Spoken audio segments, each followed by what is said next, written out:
Nagkatapok ang Muslim community sa madaglayang lugar sa Mindanao sa pag-obserba o pagsaulog sa tumakaigso ng Muslim sa Idil Fitr karong adlaw.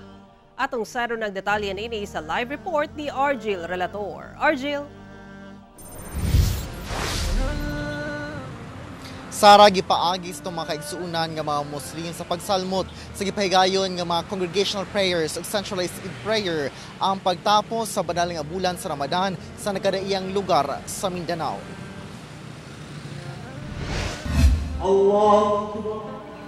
Napuno ang Rojas Avenue sa Davao City sa mga kaigsuunang Muslim nga nitambong sa gipahigayong centralized Eid prayer sa Idul Fitr karong adlaw.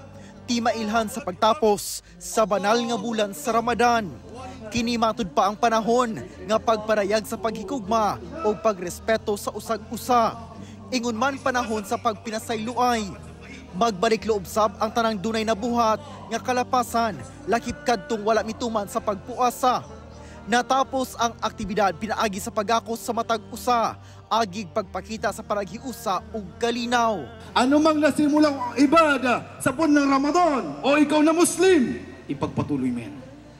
Ano man ang nasimulan natin mga gawain pagsamba sa buwan ng Ramadan, mga gawain pagsamba, continue kapatid magulang sa pananampalatay Islam, maging matatag ka sa paghawak ng iyong pananampalatay. My message must be Muslim and Christian and anyone living in this country to become sabay-sabay, to join to each other, to save this country from any trials coming to us. Sa Cotabato City, bisa nakasinati og pag-ulan, gipahigayon gihapon sa mga kaigsuunang Muslim ang Idul Fitr Congregational Prayer sa Bangsamoro Government Center.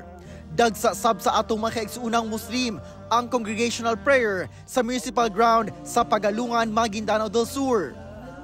Dungan sab nga nag-ampo ang atong mga kaigsuunang Muslim ato sa gipahigayong Congregational Prayer sa Provincial Capital Ground sa Isabela City sa Basilan. Una ang gipahigayong salo-salo, misalmot sab ang mga magbanay sa atong mga kaigsuunang Muslim sa gipahigayong Congregational Prayer sa Santa Barbara Mosque sa Zamboanga City. Sara Luyo, natapos na ang Ramadan dugang sa ustad sa kinahanglang sundon lang gihapon ang mga nakalatid sa katuroang Islam. Sara. Okay, daghang salamat Argil Relator.